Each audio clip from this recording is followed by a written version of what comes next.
Hey, what's going on guys, it's Lewis here for a new video, and in today's video I'm going to be addressing the elephant in the room. And no, it's not my big gay wing on the back of the car actually, it is this beautiful piece of machinery, the CAE Shifter. So I'm going to speak to you guys about just basically a catch-up review of the shifter, how I feel about it, what it actually is, because a lot of people don't know what it is. Is it a sequential? Is it a completely different gearbox? What is it? I'm going to go through all of these things and we're going to go on a drive and speak about everything, so you guys can join me in the passenger seat, which doesn't exist, but the phone mount is there. I'm pointing at it now. So yeah, we're going to go for a little drive. I'm going to show you guys how it all works and just basically explain a few things. So before we go on a drive, I just want to quickly show you guys something and just give you just a little bit of an idea of how it works, because like I say, not a lot of people know what it is. So I'll quickly show you a few bits now.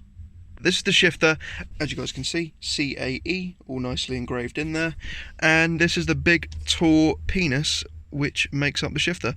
So it's a little bit more complex than that, and I'll get to that when we go on our drive, but I just want to show you guys how cool this is. So basically the shifter works off of adjustments. So this little adjustment here, this is the stopping point for all of your main gears, all of your forward gears, I must say. So first, second, third, fourth, fifth, and there's another stopping point which is right there, and all of these are completely adjustable. As you can see, it's got thread lock on it. At the moment, this is, I can't go into reverse. It is reverse lockout, so this is the lockout here, and what this does is pulls this back, so this stopper can clear this, as you can see, and go into reverse. So just a little bit of an idea behind how it all works. It's fully mechanical, there's no linkages involved, it is a complete cable setup, and I'll speak more about that on the drive. But yeah, this is a complete cable setup. A little bit of wear there, that was my fault, that was silly. But yeah, you guys can see all the way in here as well. We've had to cut a lot of this trim out to make it fit. Could have made it a lot tidier. I am going to make it tidier in the future. Right now it works, I can drive, and I don't really have the time to do that at the moment. But yeah, we're going to go for a drive now. I'm going to tell you guys about this shifter.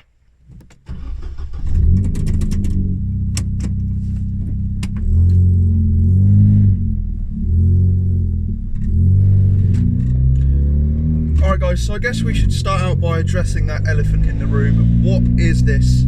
Is it a sequential box? Is it a quaif box? Do you go through the gears by going up and down rather than the H pattern?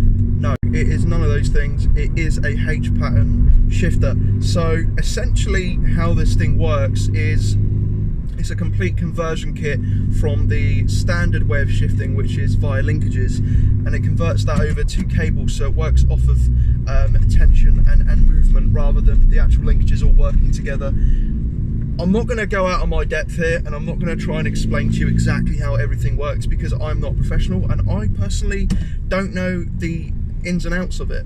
But one thing I do know is that it makes for a very joyous drive when you're driving fast road on the track, as I can imagine. Haven't been on a track day yet. It's a lot nicer in terms of feel. It's very, very positive, very clunky, very nice mechanical sound right there. Essentially, the whole shifter works, like I say, off of cables. So you need to make individual adjustments to make the shifter work in your car.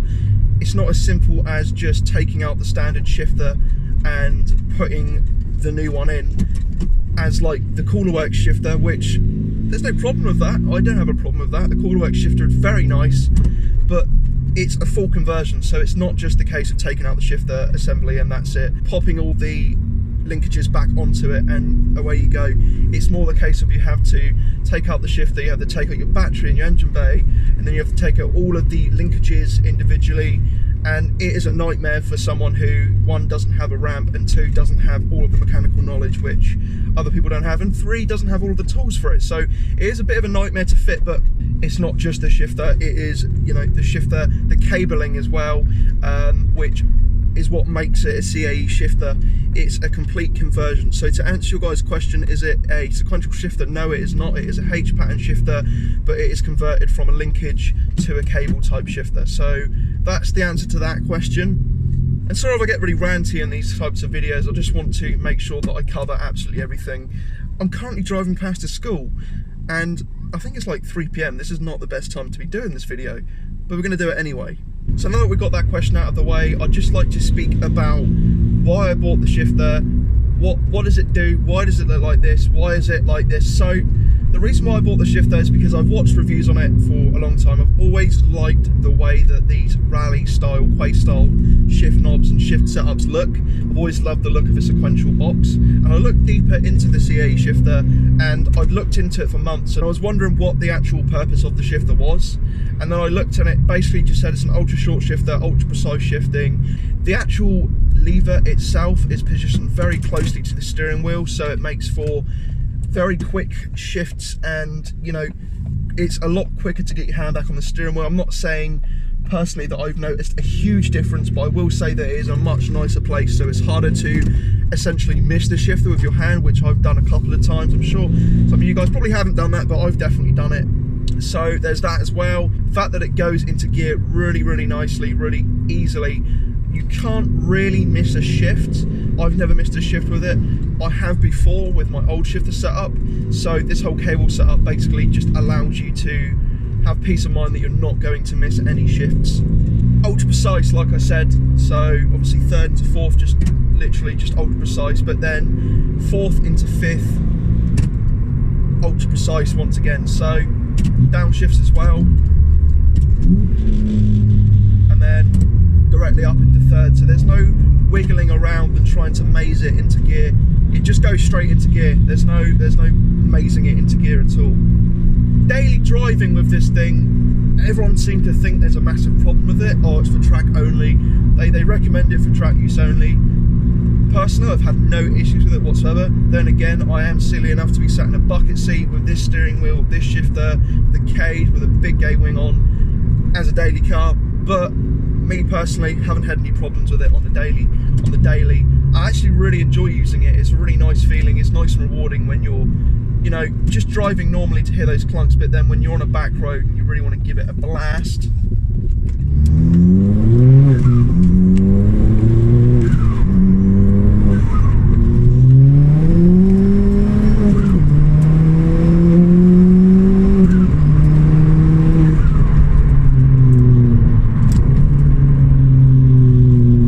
Fun as well, and it makes for great fast and furious shifts, I'll tell you that.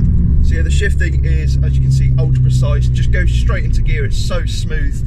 It's clunky but smooth. It's kind of hard to explain, but if you have ever driven with one of these, you would know that it feels like heaven to use. It's definitely ergonomically been probably the best upgrade that I've made to the car.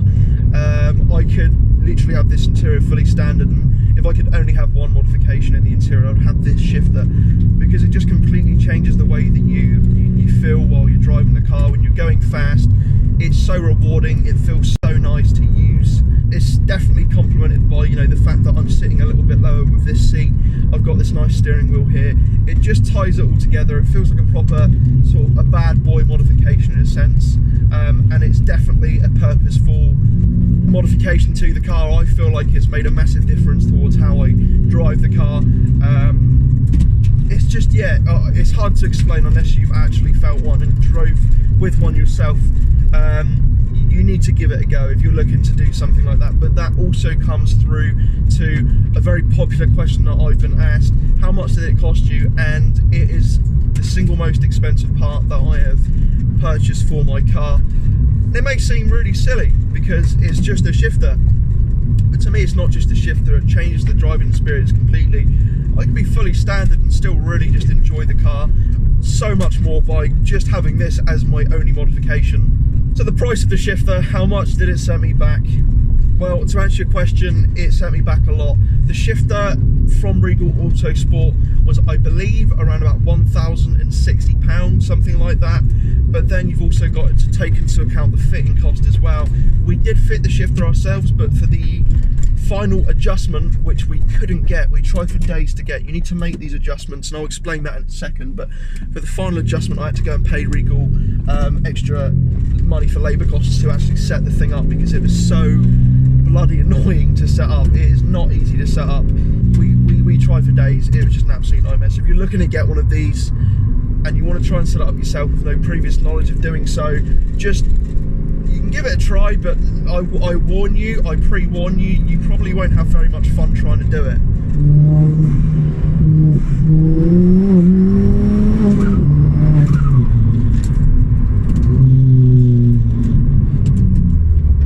guys, so we have arrived at the Western Shore. I'm just going to give you a little look in the engine bay to show you roughly how everything works. I'm not going to be able to show you like everything because I don't have someone else here today to record that for me, but I will show you underneath and I'll show you sort of what we had to change. So that's the drive over. I'll meet you over at the engine bay. Alright, so it's kind of hard to show you, but basically if you guys can see here, can't see what I'm pointing at, this thing here, this is actually the fork, the selector fork for your gears as far as I'm aware.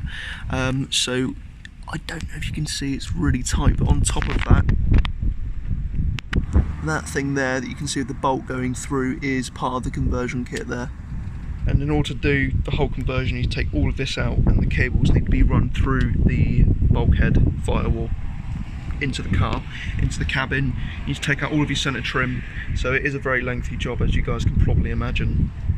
So that pretty much wraps up everything to do with the shifter, the driving of it, how it sort of works in a sense. And like I said, I'm not a professional, I cannot tell you exactly how it works because it's very confusing and I have no common sense.